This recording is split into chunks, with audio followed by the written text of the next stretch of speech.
Hello，端端，这集要来做的是 AT Giant One 的音乐解说。先提示一下，西和吕上那边是主歌的第一段，伞跟中号是主歌的第二段。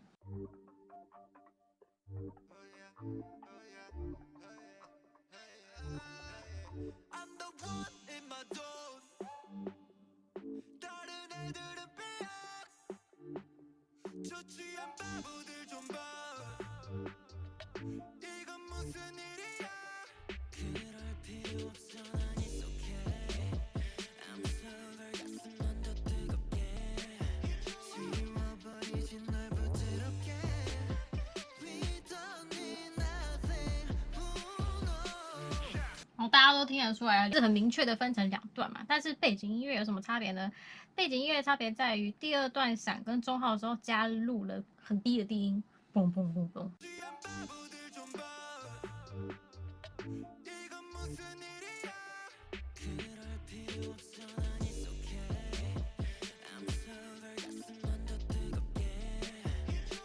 就是这个低音让这一段音乐有 trap 的风格。然后第一点，对，现在才是第一点，唱法与音域变化产生的亮眼效果。大家一定都觉得伞这一段非常的突出亮眼，但听起来比较抒情妩媚，对不对？但是伞那一段它其实并没有比较有旋律，它那一段其实也都是同音反复，跟第一段星河旅上的那一段一样，都是同音，然后一直重复。但是为什么第二段听起来比较有旋律，然后听起来比较妩媚？主要的差别是在于他们的唱法上面的不同。第一段星河旅上的音是这样。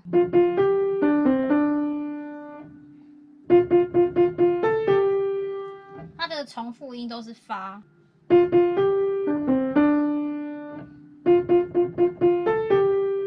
伞这一段它是，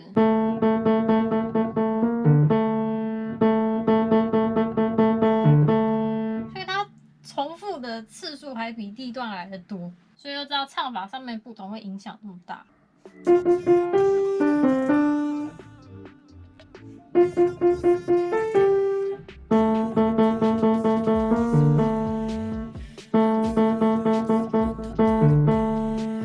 再来是音域上面的变化，通常在做层次上面的编排的时候，它第一段会先从低音开始铺陈，然后再慢慢的往上叠，因为它要从底下然后再往上推。但是这首歌我觉得蛮特别，是它第一段星河旅上的时候是放在高音的，到了伞这一段的时候反而是放在低音的，所以我觉得第二段能够有这么亮眼的效果。第一是因为它唱法上面的不同，再加上它音域上先从高音开始，突然来个降下来的低音。当初我在听到这一段的时候，我就觉得哇，才第二段就让我有一种期待下一段不知道会听到什么那种感觉，就是它会非常的意料之外，然后但是又非常流畅，就会更期待说，等一下到底又会再出现什么东西呢？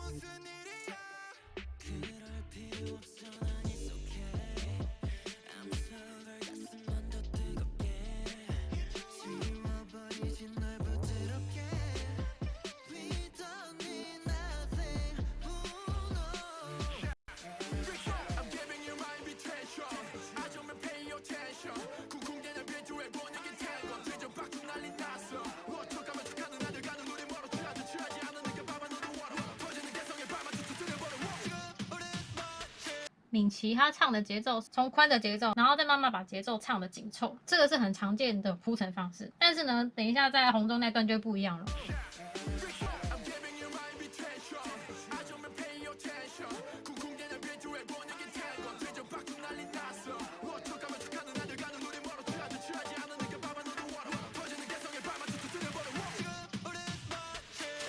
不止敏琪的节奏。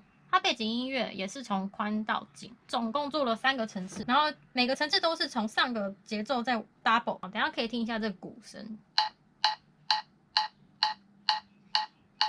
然后第二层次，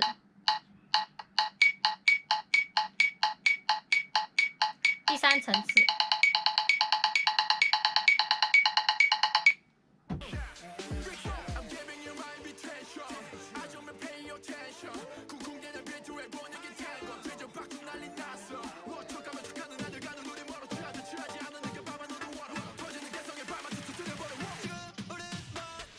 再来是非常重要拉丁风格的预告，在副歌有个很重要的节奏是会让音乐有南美风格、拉丁风格那种节奏，它的重音会放在1、4、7，这讲过很多遍，就是1、2、3、4、5、6、7、8，就是这个节奏让这整首歌的音乐从前面的嘻哈风格转换成拉丁舞曲的风格。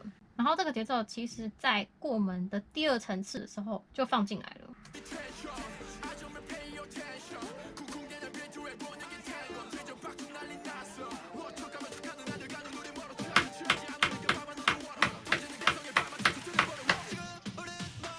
然后再放一次给大家听，这个要非常仔细听就会听到哒哒哒哒哒哒。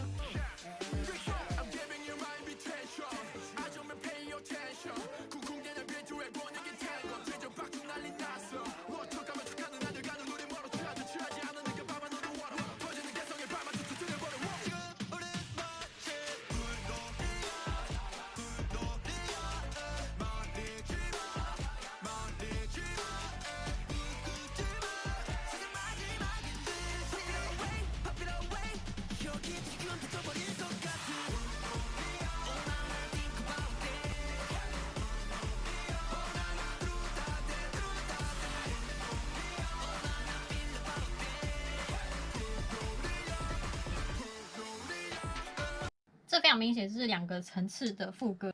当初在听预告的时候，我就非常喜欢，因为我那时候听完第1次副歌，我以为它就会这样结束了，然后直接接到第2段的主歌这样。没想到它第1次副歌完之后，又推了一个第2层次的副歌上去。那它这2个层次的副歌差别在哪里嘞？首先第2段有个大鼓4拍的声音，咚咚咚咚。先来听一下第2个，再回去比第1个。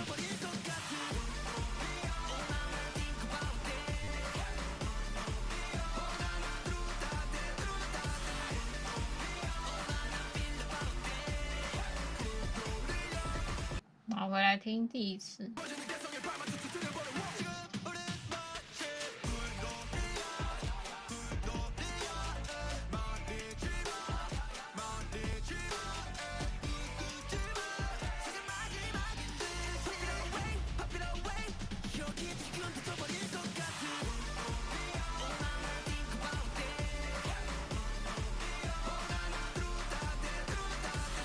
然后再来是刚刚跟大家讲的那个1、4、7的节奏，这个就是整个副歌都有出现的，哒哒哒哒哒哒，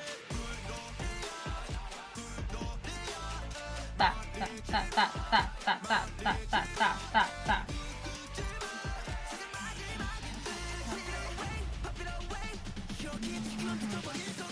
哒哒哒哒哒哒哒哒哒哒哒哒。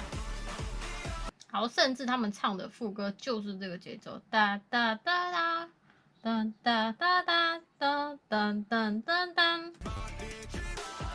哒哒哒哒哒哒哒哒哒哒哒哒。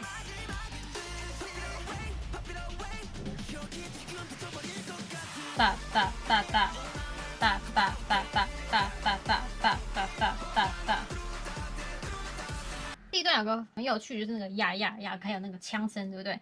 这个呀呀呀跟枪声都是在第4拍的后面，然后其实呀呀呀跟那个枪声的节奏是一样的。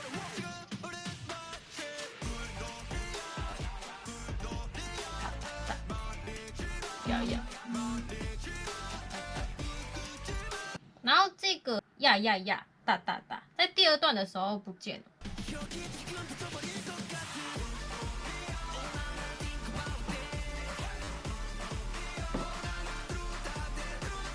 虽然它这个第4拍后面的这个东西不见了，但是它用了另外的东西来补足，所以它这边的节奏其实存在，但是它放到另外一个声音去，会听到有一个。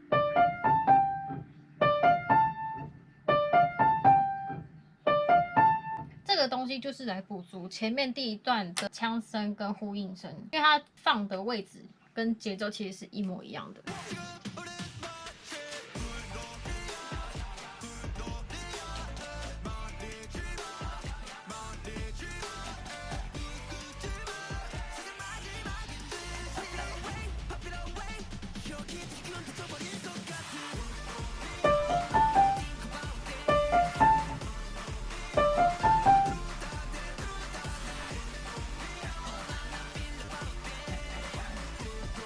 它这个东西补足的是前面那一段的空间感。然后这首歌的背景音乐其实有2个很重要的小小的动机、小小的音乐主题，一个是开头的这个。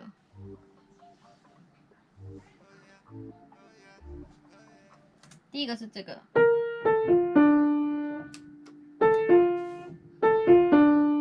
这个主题是一个往下，它主要是出现在主歌的部分。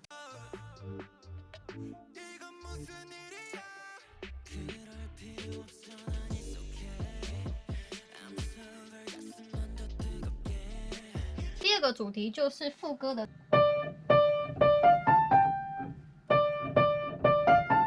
是一个往上的，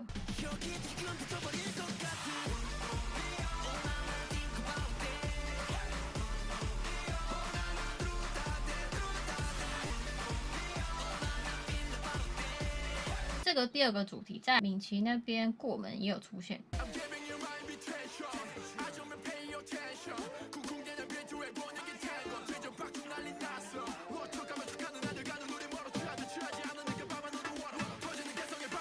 所以呢，他在这个过门不止预告了拉丁舞曲的节奏以外，他也预告了副歌的这个小小的音乐主题。讲到这个音乐主题，有没有发现一个小事，就是它这个下行的主题是放在 trap 比较不嗨的部分，然后这个往上的主题是放在比较嗨舞曲的部分。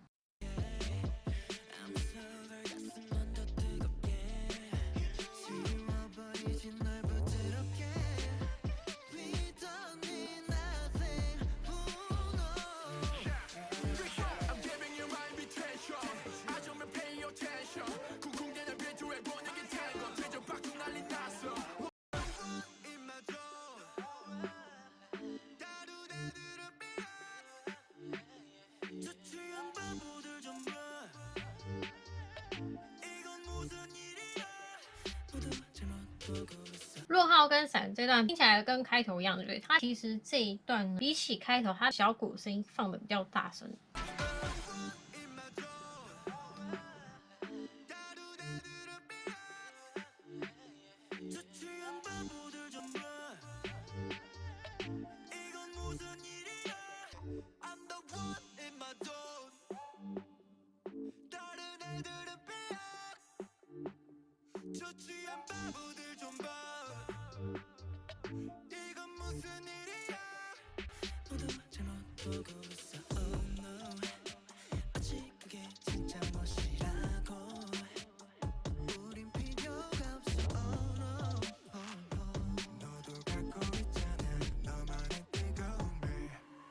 刚那段就是像我前面提到的，这首歌一直有一种让人想要听到下一段不知道会发生什么的那种期待感。那一段就是完全就是新的一段旋律。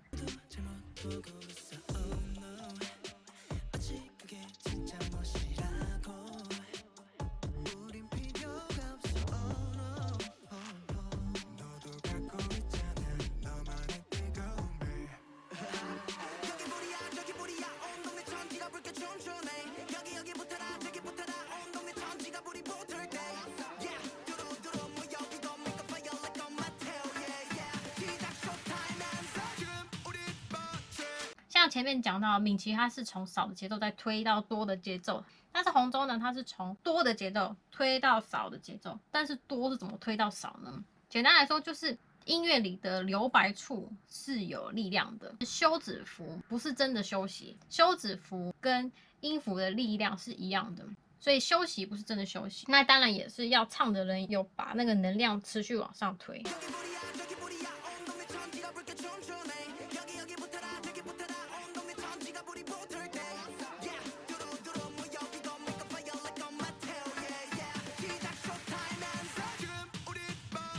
然后像这个过门，这首歌的过门都是，它也都是用了147的那个节奏，哒哒哒哒哒哒哒哒哒哒。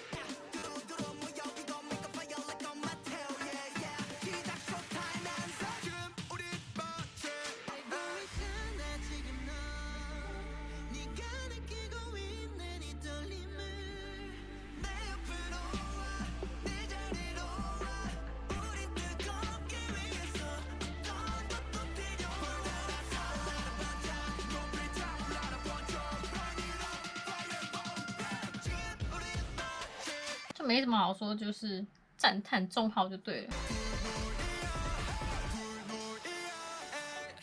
接下来就是总结一。小调的悲伤感，我觉得这首歌很有趣。是当初我在听预告的时候，单纯觉得哦，这可能会是一首嗨歌这样。但是我听完全之后，我就很生气，是这首歌对我来说，它是带有一种悲伤感，因为它的调性是小调的，是瑞发拉。小调本身就会让音乐有悲伤感，因为大调的话，它就会听起来像这样，就整个非常的明亮，这样。然后，但是这首是小调。这首歌的概念是这样，不是为了迎合他人视线，而是绽放我自己的热情。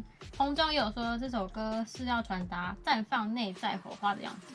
我那时候还没有看概念的时候，我自己是想了一个概念，就是我觉得它听起来很像是身份比较底层的人，然后我会联想到像 Tango 音乐或者是吉普赛音乐，还有像查尔达斯的开头那样比较对形瓜的那种感觉，就是那样。我想象的故事是一对无法相爱的恋人，例如说两个间谍，然后是两个互有家庭的人互相相爱，或者是小姐与流氓这种，就是身份不对，明知道不可以，但是还是火热的相爱这样。在看完它的概念之后，我也比较懂他为什么要选择小调，因为就像 Answer 一样，他在讲一个冒险旅程的胜利，但是他讲的胜利不单纯只是说哦太好了，我们赢了。他的音乐让这个胜利听起来有那个历练感，这个旅程它还包含着一些辛酸血泪，所以我觉得这一首给我的感觉也是像那样，它不单纯是表面上的这个火花，然后很嗨。虽然我的故事猜错了，但是我觉得我想的方向是对的，就是它是一种因为现实层面的压抑燃烧的内心，所以它是有个东西在上面阻止的那种感觉。最后是全电子伴奏功能的背景音乐。这两点在我之前做的总结里面有提到，就是 Fever 系列跟 Trash 系列的转变在于，之前的配器会有乐器的声音，然后新系列都是用全电子。还有另外一点就是背景音乐从有非常明确的旋律，然后比较长的旋律，转变成单纯伴奏性质的背景音乐。但这首还是有一些小小的主题啊，但是主要功能还是在伴奏。那非常还好，我那时候做的预测在这首还适用。那我的音乐解说就到这边，拜拜。